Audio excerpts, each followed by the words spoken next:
For more on that situation, we're joined by Meir Javedanfar here, Iran expert and lecturer at the IDC in Herzliya. Thanks for being with us here, Meir. On the latest claims, though, first in the Jewish Chronicle, of all places here, the details of this alleged Mossad raid. Your thoughts, and is it getting attention in Iran? Yes, it is, David. Prominent newspapers such as Shab newspaper in Iran discussed it today. It is getting coverage. Is the Mossad telling the truth, really? Is there a gun that can shoot somebody? And just that, there were like 12, like let's just say it was Fakhrizadeh, his wife, his two sons, that's 4 people.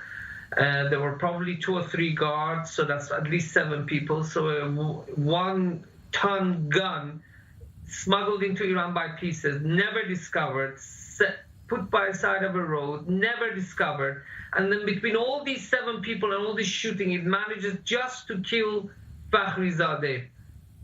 Paint me, how do you say?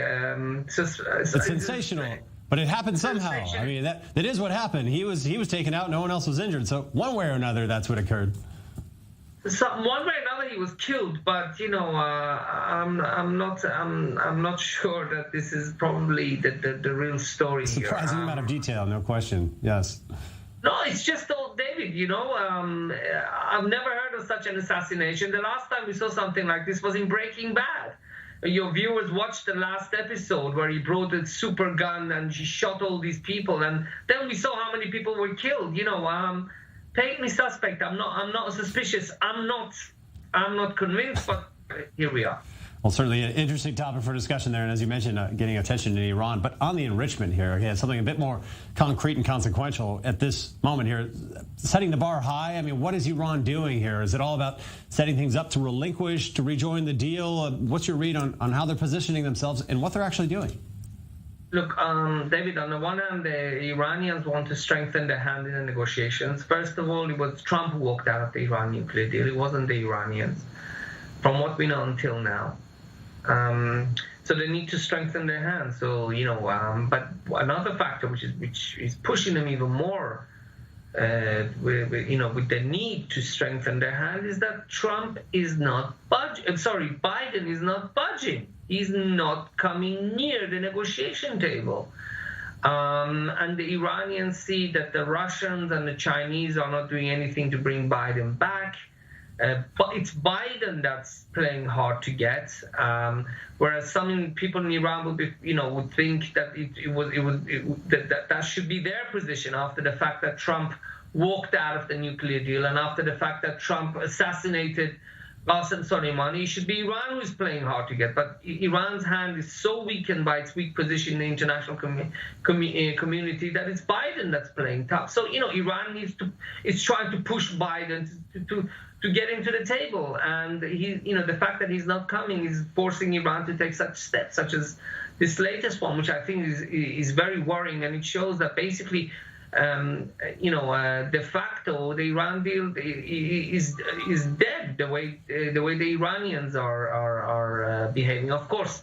But Trump fired the first shot, but Iranians are following. Meir, based on your positioning here in Israel, let's bring that other tough guy into the conversation here, Israel. What position is Israel finding itself in now?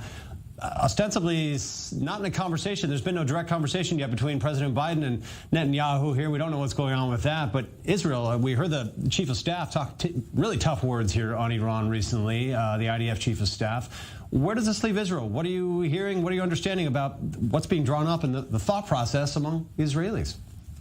I think it's a wait-and-see process, wait-and-see approach that Israel is adopting. I think the thinking, from my perspective, is that Biden will have to come to some sort of a deal. We have to wait and see what that deal would look like. But for now, I think some people in Israel, this is my opinion, are probably impressed by the fact that Biden is not rushing back to the to the Iran nuclear deal. Look, the Iranians feel that they were wrong. Then in a way, I can understand they were wrong because Trump walked out of the nuclear deal. But they can't dismiss any Israeli demands as warmongering and just blaming it on Netanyahu.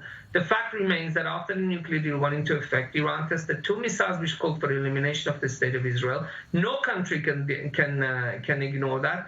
And we are hoping that President Biden will address this. It's not clear yet, but the fact that he's making the Iranians forcing them to make the first move makes some people in Israel probably optimistic that he's going to take our very valid security concerns into consideration. Meir Javedanfar, thanks as always for joining us on the subject.